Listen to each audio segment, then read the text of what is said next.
नमस्कार। नियमितीकरण को लेकर इस वक्त की बहुत ही महत्वपूर्ण जानकारी प्राप्त हो रही है। एक और राज्य से अनियमित कर्मचारियों को नियमितीकरण किया गया है। तो कौन सा राज्य है और कितने कर्मचारियों को नियमित किया गया है, इसके बारे में आपको विस्तार से जानकारी दूंगा। वीडियो को अंत तक आप जरूर देखिए। साथ ही अगर आप पहली बार चैनल पर आए हैं तो चैनल को सब्सक्राइब जरूर कीजिए, ताकि आपको कर्मचारियों से संबंधित जानकारी लगातार इस चैनल के माध्यम से मिलती रहे। तो साथियों, एक और राज्य से अनियमित कर्मचारियों को नियमित किया गया है। कुल 334 अनियमित कर्मचारियों को नियमितीकरण किया गया है। तो कौन सा है वह राज्य, इसके बारे में आपको विस्तार से जानकारी दे देता हूं। तो साथियों, ये आदेश आपका जारी किया गया है मणिपुर सरकार सचिवालय स्वास्थ्य विभाग की ओर से। स्वास्थ्य विभाग के अंतर्गत काम करने वाले कुल 334 कर्मचारियों को इसमें नियमित किया गया है। संविदा आधार पर ये कर्मचारी अपनी सेवाएं स्वास्थ्य विभाग में दे रहे थे। जारी आदेश है 14 अक्टूबर 2024 और इस आदेश के तहत कहा गया है 12/8/2024 को आयोजित अपनी बैठक में विधिवत गठित डीपीसी की सिफारिश पर मणिपुर के राज्यपाल मणिपुर राज्य एड्स नियंत्रण सोसाइटी के विभिन्न श्रेणियों के निम्नलिखित 334 संविदा कर्मचारियों की सेवाओं को सरकारी आदेश संख्या दिनांक 28 जुलाई 2023 द्वारा सृजित पदों के विरुद्ध नियमित करते हैं। जैसा कि राज्य स्वास्थ्य विभाग मणिपुर के तहत प्रत्येक कर्मचारी के विरुद्ध दर्शाया गया है। इसमें सभी कर्मचारियों की श्रेणी मतलब उनकी पोस्ट है, उसके बारे में इसमें बताया गया है। किस पोस्ट में कर्मचारी कार्यरत है, इसमें नाम भी बताया गया है, किन कर्मचारियों को नियमित किया गया है। और इसमें आगे बताया गया जहाँ भी लागू हो मणिपुर लोक सेवा आयोग के परामर्श से छूट देकर और नियमित नियुक्ति के लिए ऊपरी आयु सीमा पार कर चुके लोगों के संबंध में ऊपरी आयु सीमा में छूट देकर उनको नियमित किया गया है। तो साथियों, अगर सरकार की मंशा साफ हो तो कर्मचारियों को वे नियमित कर सकते हैं। ऐसा नहीं है कि नियमितीकरण बहुत ही जटिल प्रक्रिया है। अगर सरकारें चाहें तो वे नियम निर्देशों में सुधार करके कर्मचारी हित में पॉलिसी बनाकर वे कर्मचारियों को नियमित कर सकते हैं।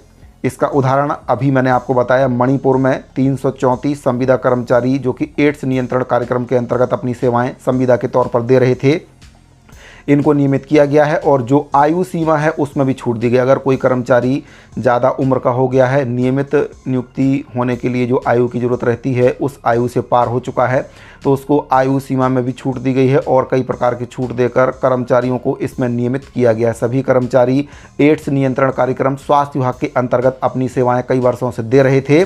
तो मणिपुर के द्वारा जब अनियमित संविदा कर्मचारियों को नियमित किया जा सकता है, तो फिर छत्तीसगढ़ सरकार के द्वारा भी कर्मचारियों को नियमित किया जा सकता है, बशर्ते सरकार की जो सोच कर्मचारियों के प्रति अच्छी होनी चाहिए। अगर सरकार चाहे तो दिशा निर्देश जारी करके नियम बनाकर कर्मचारी हित में अच्छी पॉलिसी लाकर कर्मचारियों को नियमित किया जा सकता है। बाकी राज्यों में भी नियमित किया गया है, जैसे कि मध्य प्रदेश में स्थायीकरण किया गया है, हरियाणा में किया गया है, हिमाचल प्रदेश में किया गया है, और भी कई राज्य हैं जहां पर लगातार कर्मचारियों को नियमित या स्थायीकरण किया जा रहा है। तो सरकार अगर चाहे तो छत्तीसगढ़ के जितने भी कर्मचारी हैं, चाहे वह अनियमित हों, संविदा हों, दैनिक वेतनभोगी कर्मचारी हों या फिर किसी और वर्ग के कर्मचारी हों, अगर सरकार की मंशा साफ है तो कर्मचारियों को स्थायीकरण नियमितीकरण किया जा सकता है। कोई बड़ी बात नहीं है सरकार के लिए। लेकिन अगर सरकार नहीं चाहती है नियमित करना तो सरकार 5 साल में भी नहीं करेगी, 10 साल में भी हो, 15 साल में भी सरकार नियमित नहीं कर सकती। साथियों, आपने देखा कि मणिपुर सरकार के द्वारा 334 एड्स नियंत्रण कार्यक्रम के अंतर्गत काम करने वाले संविदा कर्मचारियों को नियमित किया गया है।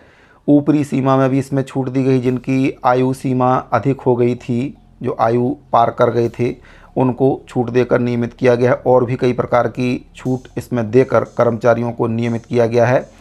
तो साथियों, इस आदेश से स्पष्ट होता है कि अगर सरकार की मंशा साफ है तो कर्मचारियों के हित में पॉलिसी बनाकर नियमित कर्मचारियों को किया जा सकता है। और अगर मंशा साफ नहीं है तो कांग्रेस पार्टी की तरह 5 साल तक कमेटी के नाम से कर्मचारियों को गुमराह किया जाएगा और फिर अंत में जो कमेटी है उसकी रिपोर्ट को सार्वजनिक नहीं किया जाएगा और ना ही कर्मचारियों का नियमितीकरण किया जाएगा, जैसा कि पूर्ववर्ती कांग्रेस पार्टी ने किया है। 5 साल तक कर्मचारियों को कमेटी के नाम से छलते रहे और अंत में कर्मचारियों का नियमितीकरण नहीं किया। चूँकि अब प्रदेश में भाजपा पार्टी की सरकार है और उम्मीद करते हैं कि अनियमित संविदा और दैनिक वेतनभोगी कर्मचारियों की समस्याओं को समझेंगे और बाकी राज्यों का अध्ययन करके कि वहाँ पर कैसे कर्मचारियों का नियमितीकरण किया जा रहा है, क्या पॉलिसी बनाई गई है, किन नियमों के तहत कर्मचारियों का नियमितीकरण किया गया है। तो मणिपुर का उदाहरण बहुत ही अच्छा उदाहरण है।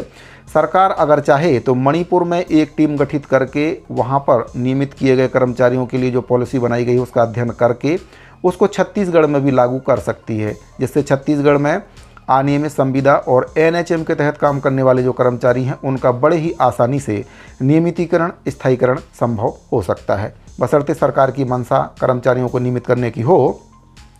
तो साथियों, जो आदेश है इसका पीडीएफ फाइल आपको हमारे टेलीग्राम चैनल पर मिल जाएगा। जानकारी अगर आपको पसंद आई हो तो वीडियो को लाइक और अपने अन्य साथियों को शेयर जरूर करें। मिलते हैं अगली वीडियो में, अभी के लिए दीजिए इजाज़त, धन्यवाद।